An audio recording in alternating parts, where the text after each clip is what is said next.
If you looked at the financial statements of the major banks on Wall Street in the weeks leading up to the financial crisis of 2008, you wouldn't have guessed that most of them were about to crumble and require a $1 trillion bailout from the taxpayers. It begs the question, did the CEOs of these banks and their chief financial officers withhold critical information from their investors? If they did, they can be subject to criminal prosecution under the Sarbanes-Oxley Act for knowingly certifying false financial reports and statements about the effectiveness of their internal controls. The Justice Department has not brought a single case against Wall Street executives for violating Sarbanes-Oxley, in spite of some compelling evidence. Tonight, we take a look at Citigroup, beginning with a former vice president named Richard Bowen. The story will continue in a moment. There are things that obviously went on in this crisis and decisions that were made that people need to be accountable for. Why do you think nothing's been done? I don't know. Until 2008, Richard Bowen was a senior vice president and chief underwriter in the consumer lending division of Citigroup. He was responsible for evaluating the quality of thousands of mortgages that Citigroup was buying from Countrywide and other mortgage lenders, many of which were bundled into mortgage-backed securities and sold to investors around the world. Bowen's job was to make sure that these mortgages met Citigroup's own standards. No missing paperwork, no signs of fraud, no unqualified borrowers. But in 2006, he discovered that 60% of the mortgages he evaluated were defective. Were you surprised at the 60% figure? Yes. I was absolutely blown away. This cannot be happening. But it was. And you thought it was important that the people above you in management knew this? Yes, I did. You told people? Did everything I could from the way, in the way of email, weekly reports, meetings, presentations, individual conversations, yes. How high up in the company? My warnings, which were echoed by my manager, went to the highest levels of the consumer lending group.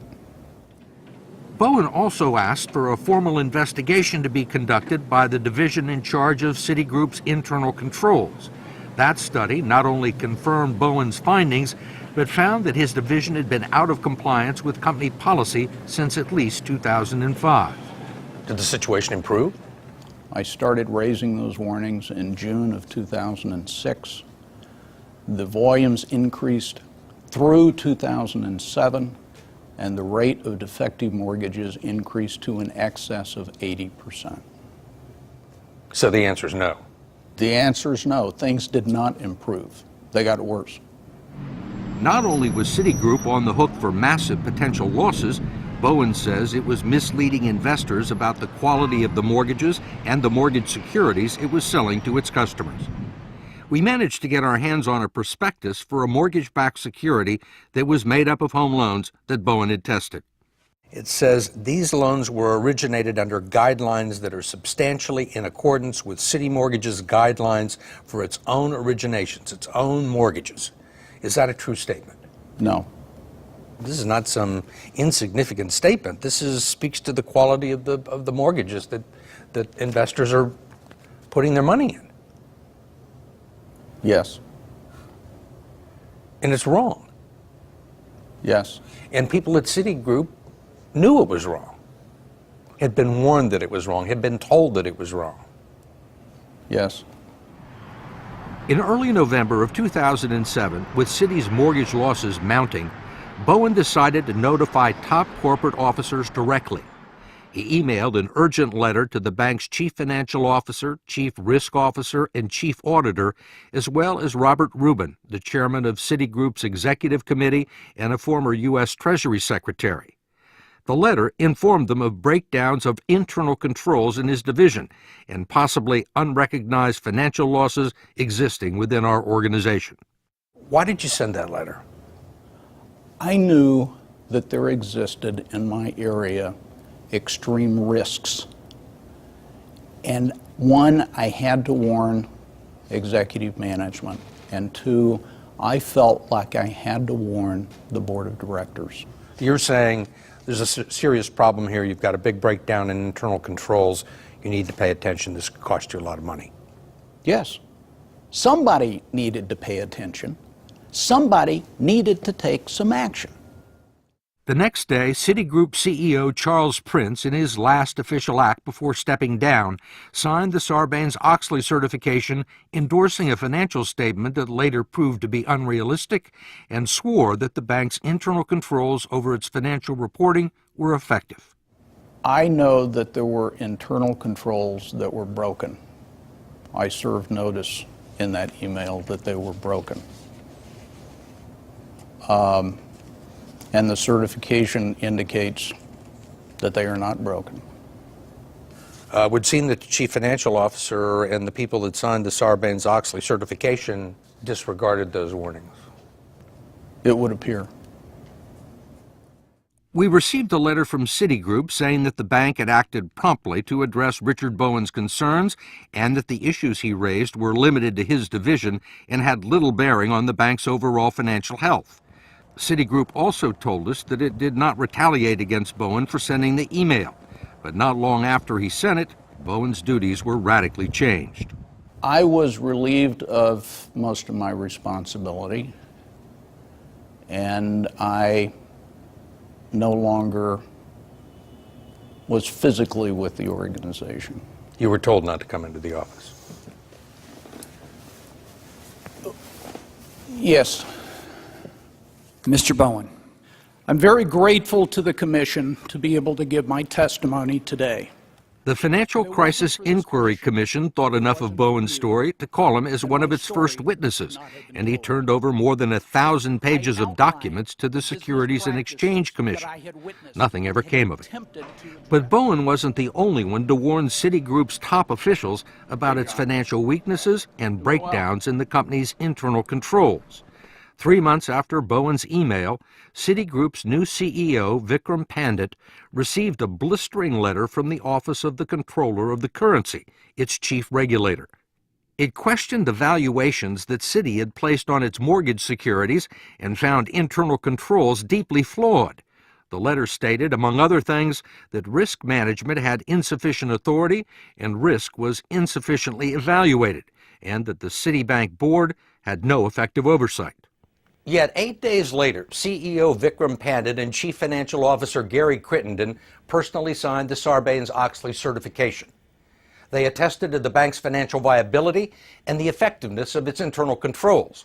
The deficiencies cited by the Comptroller of the Currency were never mentioned. Citi said it didn't consider the problem serious enough that they had to be disclosed to investors, and says the certifications were entirely appropriate. But 9 months later, Citigroup would need a $45 billion bailout and $300 billion more in federal guarantees just to stay in business. I don't think Wall Street senior people really think they'll ever end up in jail, and they've been right. Frank Partnoy, the securities lawyer and expert on Sarbanes-Oxley law, says the facts about Citigroup raise some troubling questions. They certainly knew the internal controls were inadequate and that the company was out of control from a reporting perspective. And yet they signed the Sarbanes-Oxley letter saying that everything was fine. I'm very surprised that the CEO and CFO would sign those letters. I wouldn't have signed them under those conditions. You're signing them under penalties of potentially 10 years in prison. You're certifying that you designed and implemented effective internal controls in the aftermath of all this news about the company's problems. How is that not a violation of Sarbanes-Oxley? I don't know. I think that it might be hard to establish knowledge. That might be what prosecutors are thinking and not bringing the cases. The letter was addressed to Vikram Pandit, the new CEO of Citigroup. And he had 8 days to think about it. From February 14th, Valentine's Day, he gets the letter. And then February 22nd, he sits down and signs his name, certifying that financial statements are accurate and that he had designed and evaluated and reported any problems with internal controls. 8 days is a long time on Wall Street. I can't get inside his head, but I would certainly think as a prosecutor that this would be something I'd be interested in asking some questions about. We wanted to know what Assistant Attorney General Lanny Brewer thought about that and why no prosecutions have been directed at Wall Street. We also wanted to know why Sarbanes-Oxley has not been used against big banks like Citigroup. When you talk about Sarbanes-Oxley, we have to know that you intended, had the specific intent to make a false statement. They knew there was a problem. Not only had they been told that there was a problem by one of their chief underwriters, that the loans that they were buying were not what they claimed, and that the federal government, that the controller of the currency, didn't think their internal controls were adequate either. If a company is intentionally misrepresenting on its financial statements what it understands to be the financial condition of its company and makes very real representations that are false, we want to know about it and we're going to prosecute it. Do you have cases now that you think that will result in prosecution against major Wall Street banks? We have investigations going on. I won't predict how they're going to turn out. Has anybody at Treasury or the Federal Reserve or the White House come to you and said, look, we need to go easy on the banks, that there are collateral consequences if you bring prosecutions, that some of these organizations are still very fragile and we don't want to push them over the edge? Steve, this Department of Justice is acting absolutely independently. Every decision that's being made by our prosecutors around the country is being made 100% based on the facts of that particular case and the law that we can apply it. And there's been absolutely no interference whatsoever. The perception, I mean, it doesn't seem like you're trying. It doesn't seem like you're making an effort, that the Justice Department does not have the will to take on these big Wall Street banks. Steve, I get it. I find the excessive risk-taking to be offensive.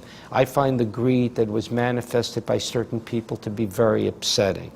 But because I may have an emotional reaction and I may personally share the same frustration that American people all over the country are feeling, that in and of itself doesn't mean we bring a criminal case. If you had said 2 years ago that nobody was going to be prosecuted on Wall Street for the subprime mortgage scandal, I think people would think it's not possible. Sometimes it takes a number of years to bring these cases. So I'd say to the American people, they should have confidence that this is a department that's working hard, and we're going to keep working hard, so stay tuned.